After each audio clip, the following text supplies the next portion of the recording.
just in interest on the money they borrowed for these pieces of legislation. Now that's unsustainable. That is unsustainable. And Moody's has already warned that the United States of America, and the American dollar may lose its AAA credit rating because of mountains of debt that we're passing on to our children. But I think there's more than that. And the reason that you all came here today and that we went to see the Attorney General, I was trying to think, and I have been for several months, of a single example where the federal government has mandated that individual citizens must buy a product that is approved by the federal government. And I can't think of one. I can't think of a single example. And yet this bill says to you that you must buy a particular product from a private insurance company. And if you don't, you're going to have to pay a fine. That's not a decision covered by the Commerce Clause of the United States. They have no right to force you to use your hard-earned money to buy a product if you don't want to. And that is your right. Very good. This bill should be repealed, reformed, and replaced. Yeah. Rather than cost of billions. And the requirement to hire 16,000 new IRS agents to go around and poke around your business to see if the insurance policy you bought meets somebody's standards who's sitting in a building back in Washington, D.C. We should give individuals the same kind of tax breaks that corporations have, so that you could have the same kind of write-offs on your taxes if you choose to buy health insurance.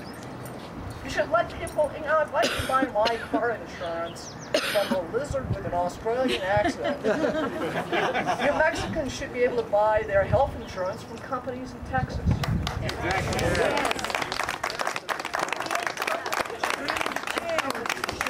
Will help curb costs.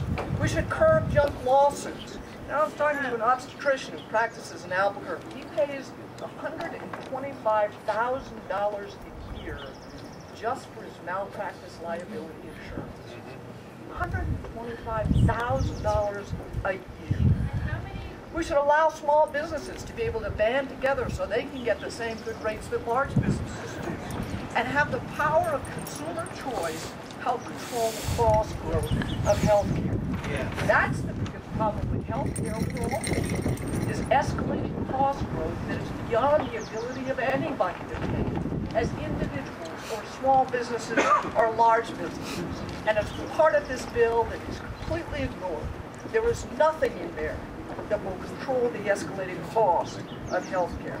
So instead of fixing problems, we have a new health care bill that is a monstrosity, which will impoverish our children, which will reduce our quality of care in America, which will discourage the growth of private sector jobs, and rob us of our rights as Americans under the Constitution of the United States to do what is best for our families in the country that we love.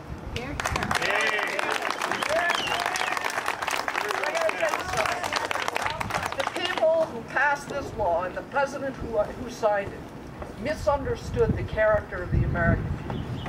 They misjudged us and thought that, well, we'll just pass this, we'll shove it down their throats, and then they'll all just do the right thing and sit back and go back to work and sit down, shut up, and keep their feet off the seats. I can tell you something. The American people are always, the first ones to help a neighbor in need. The American people value innovation and detest bureaucracy. Yes. As Americans, we believe in hard work and in personal responsibility. Yes.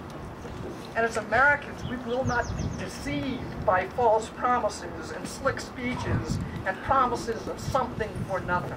That's right. That's right.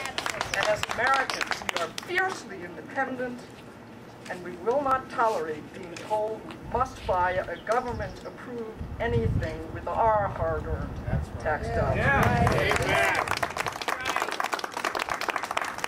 We're not going to sit on the couch.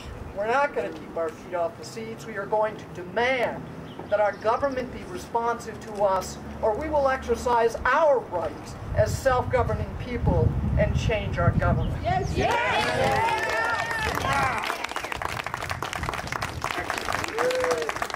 Thank you.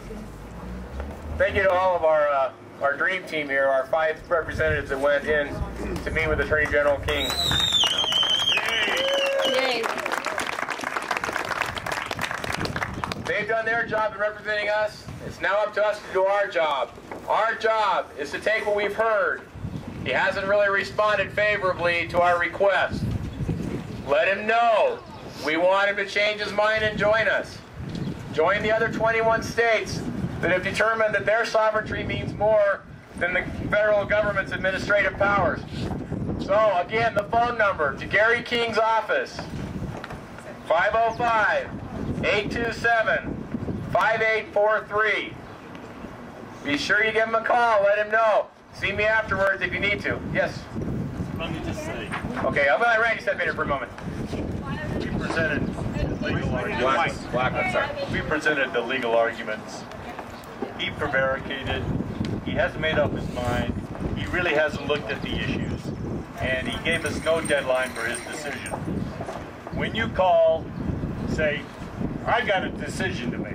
My deadline is the first Tuesday in November. Damn it, I need an answer from you by that time.